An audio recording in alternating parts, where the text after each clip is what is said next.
नमस्कार, मौसम तक चैनल पर आपका बहुत बहुत स्वागत है। मैं हूं देवेंद्र त्रिपाठी। 11 जून को संपूर्ण भारत में मौसम का कैसा रहेगा मिजाज, आइए जानते हैं। सैटेलाइट की तस्वीरें देखकर साफ आपको पता चल रहा होगा कि मॉनसून कहीं ना कहीं सक्रिय हो रहा है, खासतौर पर सेंट्रल इंडिया के आसपास और एडजॉइनिंग साउथ पेनिनसुलर रीजन पर।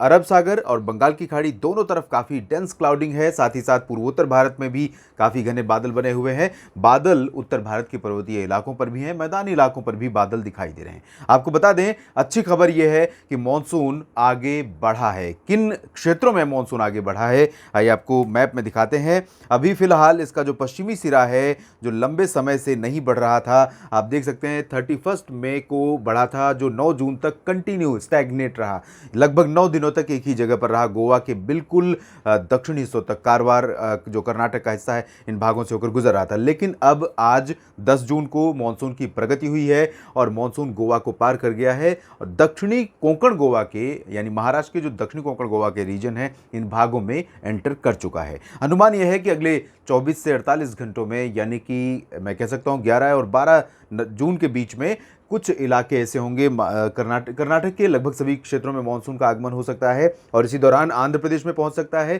तेलंगाना में भी मानसून प्रवेश कर सकता है। इसके साथ साथ पूर्वोत्तर भारत के क्षेत्रों में भी प्रगति होने की संभावना इसी दौरान बन सकती है। फिलहाल पूर्वोत्तर क्षेत्रों में भी 3 जून से एक ही जगह पर टिका हुआ है। तो ये है मॉनसून की स्थिति और मौसमी सिस्टमों की स्थिति, और इन स्थितियों के बीच में आइए जानते हैं कहां पर अगले 24 घंटों में जबरदस्त बारिश होने वाली है या कहां पर लू का प्रकोप अभी और परेशान करने वाला है। शुरुआत करेंगे सेंट्रल इंडिया के भागों से, क्योंकि यहां पर बदलाव ज़्यादा होने की संभावना है और यहीं पर मानसून के आगे बढ़ने के संकेत भी दिखाई दे रहे हैं। आप देख सकते हैं अरब सागर में एक्टिविटी काफ़ी अधिक हो रही है। अनुमान यह है कि अरब सागर में काफ़ी ज़्यादा जो मौसमी गतिविधियां हैं, मौसमी हलचल है, वो मूव करते हुए वेस्टर्न कोस्ट पर, यानी कि पश्चिमी घाट पर, सूरत से लेकर कोचीन और त्रिवेंद्रम के बीच में, सूरत यानी गुजरात और त्रिवेंद्रम यानी केरल, इसके बीच में कई क्षेत्रों को प्रभावित करेंगे और इसके कारण कई इलाकों में बारिश होगी। तो यहाँ पर गोवा और इसके एडजॉइनिंग प्लेसेस, ये आप देख सकते हैं, ये गोवा है, यहाँ पर सबसे ज़्यादा बारिश होने की संभावना है। इसके अलावा जब हम आगे मुंबई की तरफ बढ़ेंगे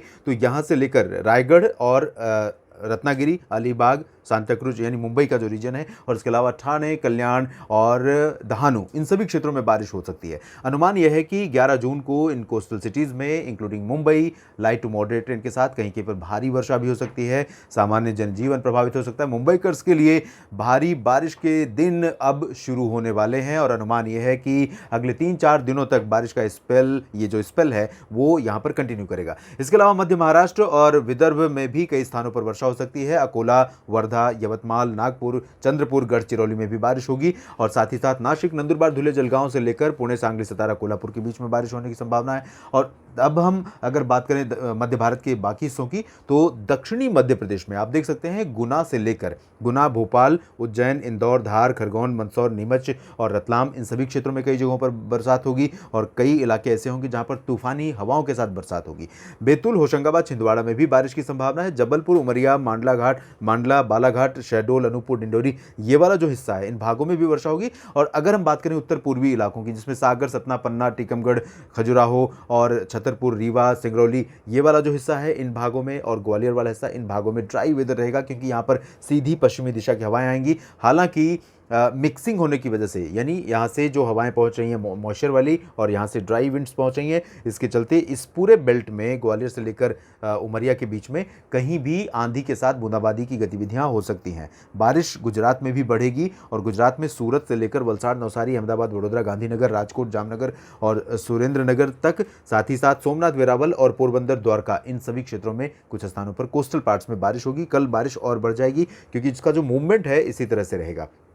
उत्तरी इलाकों में साबरकांठा, बनासकांठा, मेहसाना, पाटन पर भी बादल बनेंगे और कुछ इलाकों में बारिश हो सकती है। कच्छ में फिलहाल ड्राई वेदर रहेगा और छत्तीसगढ़, ओडिशा की बात करें तो दक्षिणी हिस्सों में वर्षा होने की संभावना है। रायपुर से ऊपर यानी उत्तरी इलाकों में अंबिकापुर और कोरिया, सरगुजा, इन सभी क्षेत्रों में ड्राई वेदर रहेगा और इसी तरह से केंदुझार और कटक, पुरी, पारादीप और ये जो उत्तरी ओडिशा का हिस्सा है, इन भागों में फिलहाल शुष्क मौसम लगातार जारी रहेगा। दक्षिण भारत में इंटीरियर पार्ट्स की बात करें तो तेलंगाना और आंध्र प्रदेश में कई स्थानों पर वर्षा होगी और अपेक्षाकृत अगर आप देखें कर्नाटक के इंटीरियर पार्ट्स और तमिलनाडु के इंटीरियर पार्ट्स, तो इन जगहों की तुलना में जो तेलंगाना और आंध्र प्रदेश है, यहाँ पर बारिश ज़्यादा होगी और ये इंडिकेट है कि मॉनसून प्रोग्रेस करने वाला है इन भागों की तरफ। और ये जो बादल होंगे, मैं बार बार कहूँगा, ये जो बादल आपको दिखाई देंगे वो टिकने वाले होंगे और वो कहीं ना कहीं आप खुद अनुभव कर सकते हैं कि ये मॉनसून के बादल हैं, प्री मॉनसून सीजन के बादल नहीं जो आते हैं और गर्जना के साथ बारिश देते हैं और धीरे से निकल जाते हैं। तो ये संकेत है। लक्षद्वीप में कई जगहों पर बारिश होगी, मध्यम से भारी। तमिलनाडु केरल में भी बारिश होगी और कोस्टल कर्नाटक में भी मध्यम से तेज बारिश की संभावना है। अंडमान और निकोबार द्वीप समूह में भी बारिश के आसार लगातार बने हुए हैं। पूर्वोत्तर भारत में तो यूजुअली जिस तरह का मौसम पिछले दिनों रहा है वैसा ही मौसम रहेगा। इंटेंसिटी थोड़ा सा डिक्रीज हुई है। असम, मेघालय, अरुणाचल में जिस तरह की बारिश बीते दिनों में देखने को मिली है उससे थोड़ा सा कम हो जाएगी, लेकिन असम और मेघालय में अभी भी कई स्थानों पर मध्यम से भारी वर्षा हो सकती है। Nagaland, Manipur, Mizoram, Tripura light to moderate rain के आसार हैं, ज़्यादा तेज बारिश नहीं होगी। उप हिमालय, पश्चिम बंगाल, सिक्किम और ये जो उत्तर पूर्वी बिहार का हिस्सा है, इन भागों में कई स्थानों पर वर्षा होने की संभावना है। इंटेंसिटी भले कम रहेगी। अभी पश्चिमी दिशा की हवाएं शार्पली यहाँ पर पहुँच रही हैं, बिहार, झारखंड और गंगेय पश्चिम बंगाल, जो ये इस बात का प्रबल कह सकते हैं कि प्रमाण है कि मानसून के आगे बढ़ने में ये हवाएं बाधा बन सकती हैं, क्योंकि इन हवाओं की तेज़ी इतनी ज़्यादा होगी। जो पूर्वी और दक्षिण पूर्वी जो आर्द्र हवाएं हैं, बंगाल की खाड़ी की तरफ से उठने वाली जो मानसूनी हवाएं हैं, उनको आगे बढ़ने से रोक देंगी। लेकिन ये बहुत लंबे समय तक नहीं चलेगा, 1-2 दिन में ही सिचुएशन बदलने वाली है।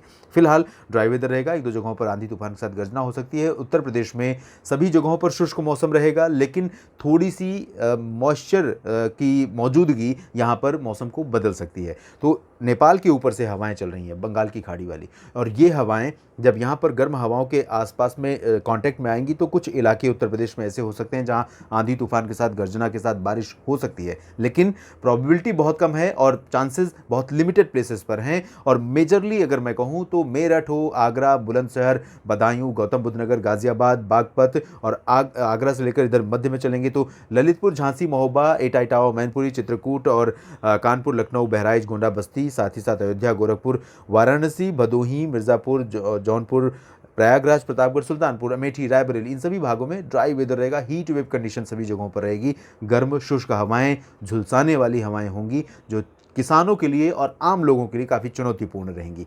उत्तर भारत के मैदानी इलाकों में, लेकिन मैं जैसा कि मैंने कहा कि यहाँ पर कुछ गतिविधियाँ हो सकती हैं, वजह मॉइस्चर और गर्मी। तो यही कंडीशन आपको राजस्थान, हरियाणा, पंजाब और दिल्ली पर देखने को मिलेगी। पंजाब में उत्तरी इलाकों में बारिश होगी, बाकी जगहों पर कहीं भी इस तरह का ट्रिगर वेदर यानी इंस्टेंट वेदर डेवलपमेंट हो सकता है। आपको पहले से लगेगा कि पूरा क्लियर है, आसमान साफ है, लगातार धूप निकली हुई है, लेकिन जैसे ही मॉइस्चर का कॉन्टैक्ट मिलेगा वहाँ बादल आ सकते हैं और बादल डेवलप हुए तो बारिश आंधी के साथ हो सकती है। उत्तर भारत के पर्वतीय इलाकों में, कश्मीर से उत्तराखंड के बीच में कहीं पर वर्षा हो सकती है और बाकी अगर हम नीचे देखें, उत्तरी इलाकों में देखें तो गिलगित बाल्टिस्तान, मुजफ्फराबाद, लद्दाख में भी कुछ स्थानों पर वर्षा हल्की होने की संभावना है। फिलहाल इस वीडियो में भी इतना ही। आप लगातार जुड़े रहिएगा, मौसम का अपडेट मैं आप तक पहुंचाता रहूंगा। धन्यवाद।